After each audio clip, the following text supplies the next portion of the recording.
This is Charlie Flowe World Sports Show. I'm joined with Rob Domagala, with that is the director of TWG, and been closely working on a project, Favela United, that it took place down in Brazil. And I want to thank you for joining me, Rob.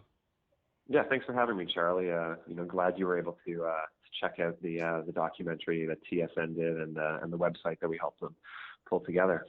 Yeah, it's very interesting how you and I got connected. I was just watching my local, North American broadcast here in the United States, and our local, Fox ended up picking up this documentary and broadcasting, and it was pretty neat that they kind of just were able to do this, a project you guys did in Canada, but were able to share it with the American audience that might not have gotten to know that it even existed. So I was very grateful, and right when it started, after I watched it, that's when I started tweeting away at it, and then within minutes you and I connected. So I think it's very neat how it's starting to go global and starting to be shared on other networks and other platforms.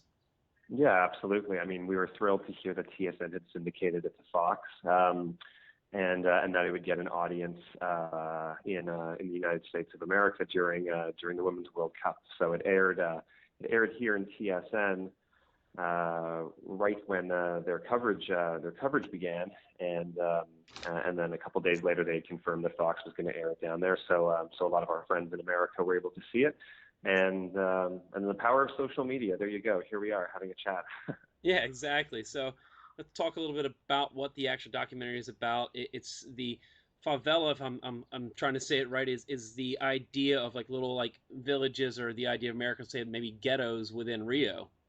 Yeah, exactly. I mean, for all intents and purposes, the favelas of Rio are their slums, or their poorest, sort of most disenfranchised parts of town, and they take up a massive geographical area all over Rio de Janeiro, and a lot of the most poor families and children live there, and are struggling from time to time to find opportunities to grow and to get out of those places, and out of a like sort of a drug and violent culture lifestyle down there. So the favelas are a huge part of Brazilian culture, but something that we don't always see when we picture the beaches of Copacabana.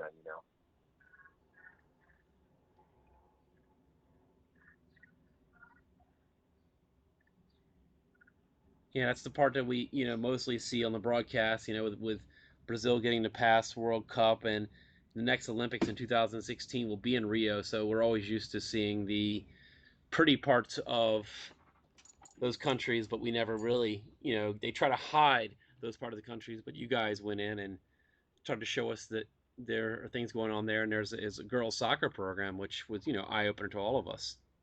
Yeah, absolutely. Same to us. We had no idea at my company TWG. We had no idea what was going on down there, and it was Rick Westhead from TSN, one of their senior correspondents, who spearheaded the idea for this story.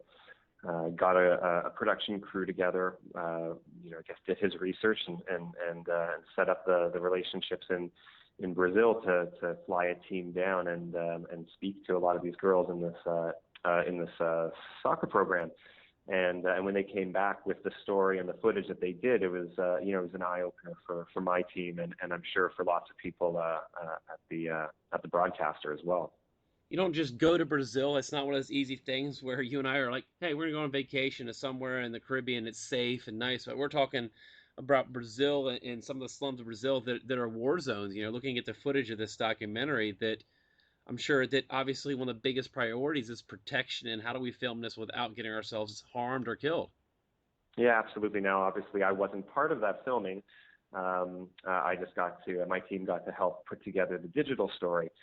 But Rick and Josh, his senior producer on it, they had some interesting tales to tell when they were setting up that story.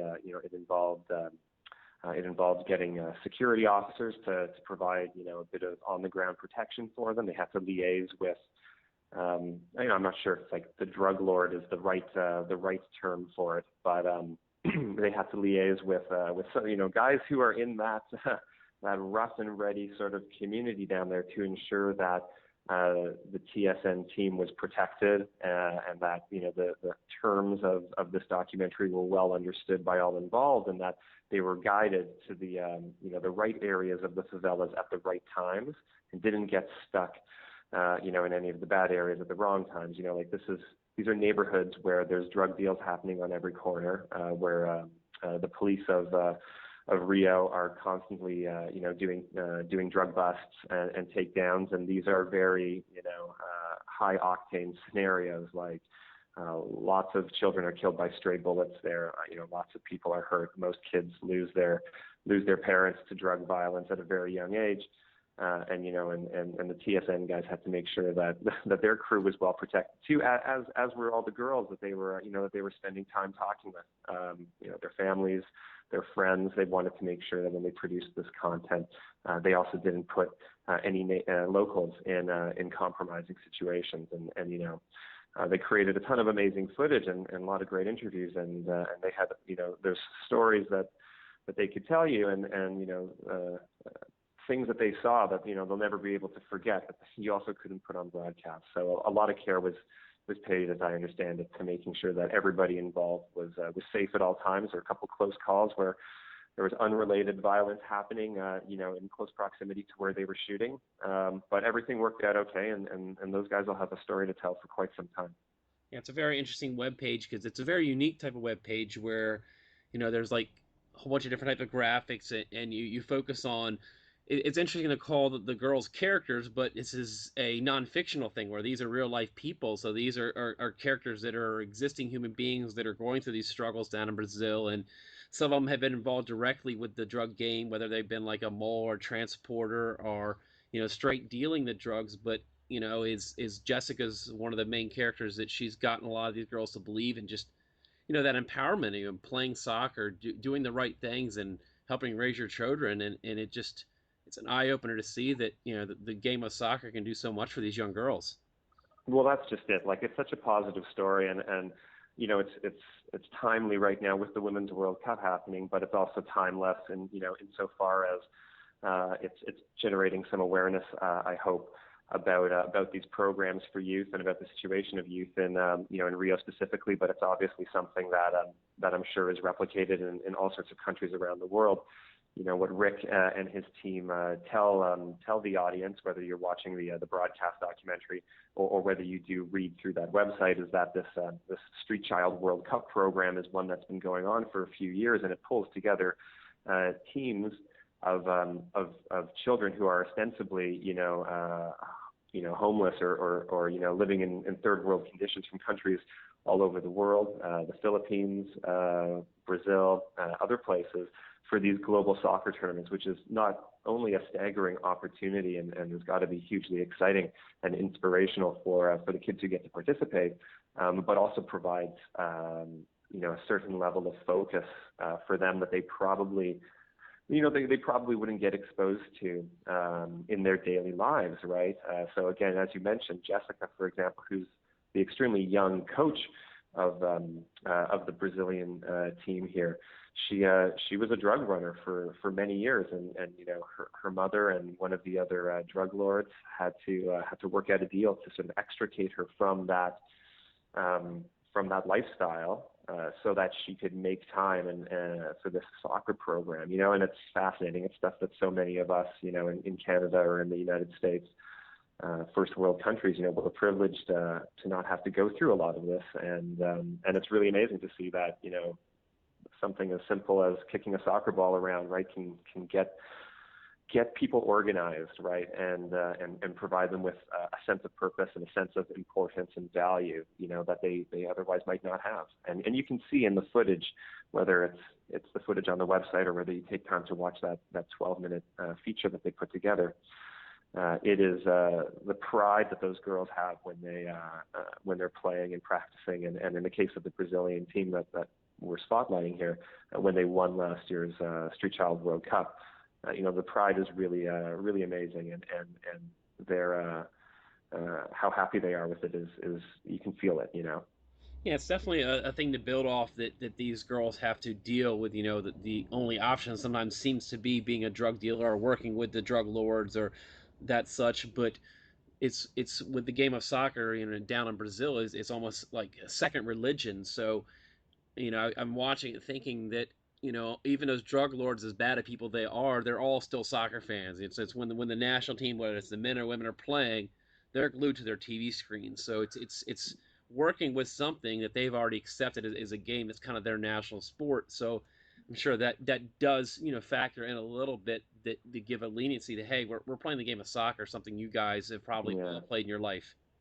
Yeah, absolutely. The fascinating thing, though, Charlie, that you might not have expected, given what you just said, is that, and I had no idea about this until Rick came back with this story, but women weren't allowed to play soccer in Brazil, which already had a strong soccer dynasty, until the late 70s or early 80s. That blew my So mind seeing that stat or hearing that stat. absolutely, absolutely. And so it's still not a fully accepted part of the culture that women are going to play this sport that was, for many years, male dominated, right? And I mean, like, that's true of most professional sports across the world. However, I think in North America, for example, we're more supportive of our women's sports teams as well, and growing those practices and having more diversity in professional and semi-professional sports. And, as evidenced by, the Canadian women's soccer team having a great run at the last Olympics, and all the attention and coverage paid to this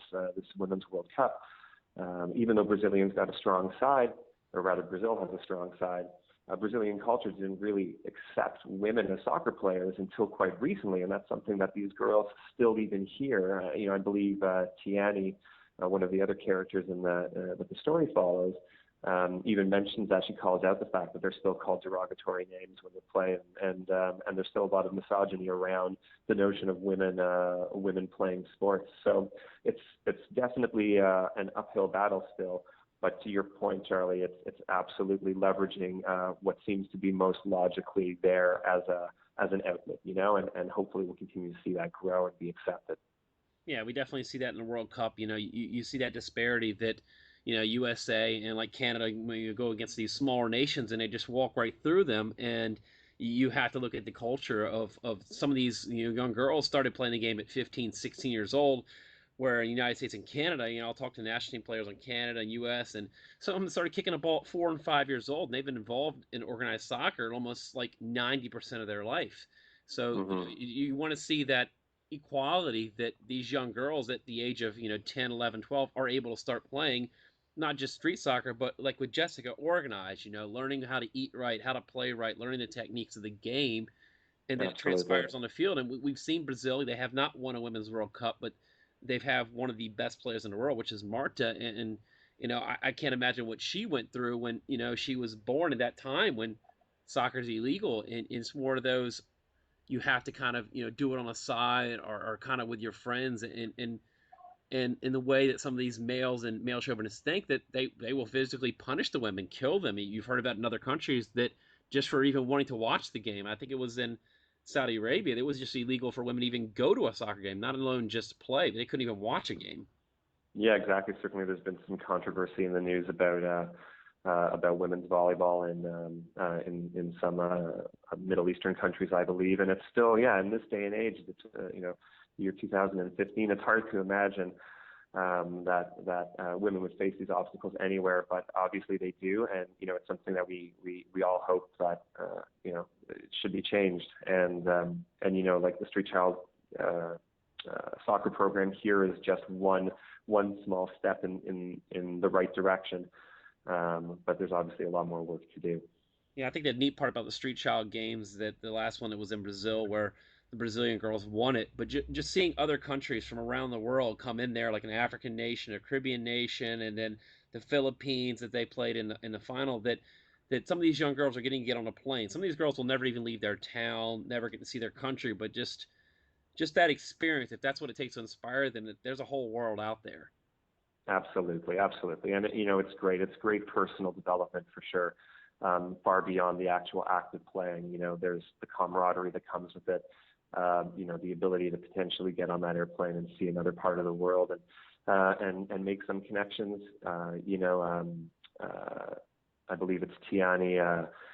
Tiani even had an offer on the table to to play college ball at an American school, I think. However, she was pregnant at the time of the tournament that they ended up winning with her young daughter, and or the baby that became her young daughter, and she wasn't able to see that opportunity through. So again, steps in the right direction by opening some of these doors, but we're talking about girls who are trying to surmount obstacles from a culture that's multifaceted, right? So getting to play the game is one thing, getting out of the slums is another. Managing families and proper contraception and things like that. These are all challenges we don't always think about day to day here in North America, but they're absolutely prevalent, and hopefully the next girl that gets an offer will be able to see it through, right? And then slowly but surely, the program will help build up a legacy of children, reaching for greater opportunities and having those afforded to them. And one thing that really stuck out in my mind watching the documentary is when the crowds are watching a game, when you see the young boys that are the same age and younger, when watching these girls play, it changes their perception. I've been working in women's soccer and coaching women's soccer for years now, and seeing women athletes do some of the most amazing things that men can do as well, and some things that men just can't do. And I think that getting that younger generation, like with your kids and my generation, that perception that it's girl sports, women's sports, it's wimpy. And then I invite some of my guy friends that still have those views out to women's professional soccer or whatever, take it, and they have a whole different perspective because they've have that stereotype built into their mind that this is a women's sport, it's not as good. And then they go see it and they see, I'm like, this is just as good a product. Yeah, absolutely. And this is a question of time, right? Time and effort and energy, and more people need to see this happen. More people need to get used to seeing women play at a competitive or elite level of athletics from a younger age. I certainly hope all those young boys, the peers of these girls on the Brazilian street child team, certainly hope they realize that their sisters and their cousins and their schoolmates are just as skilled as they might be, and that over time we begin to realize the equality of athletics that really should be there, and with any luck we will, for sure. I want to thank you for taking your time off today, spending time with me. It's always a pleasure talking to you, Rob, and love what you guys are doing, and definitely look forward to more of these TSN originals. It's definitely a new thing you guys are doing, and it's really, really well done. Yeah, absolutely. If I can plug it just one more time, the team at TSN, has done an amazing job trying to take sports journalism to another level, not just doing player profiles, of major, NFLers or MLB players and things like that, and Favela United is just one of many stories that the TSN team has planned. So definitely keep an eye on tsnoriginal.ca if you'd like to see more of this content. And we're keen for it to be shared. We're keen for any feedback that viewers might have, and absolutely grateful, Charlie, that you were able to share it to your network and take the time to chat with me about it today. It's a story that everyone's passionate about, and we definitely hope to tell some more good stories in the future. Yeah, you've definitely got me interested in coming up to Toronto. It's one of the Canadian cities I have not seen. I've heard great things about it. It's your biggest city, I hear, and it's just a massive fun time up there. Yeah, well, you're always welcome. So don't be shy, and come on up, and we'll catch a TFC game for sure. Thank you so much. I appreciate your time, Rob. Thanks, Charlie. You have a great one. Take care now. You too. Bye. Thanks, Rob. Appreciate it.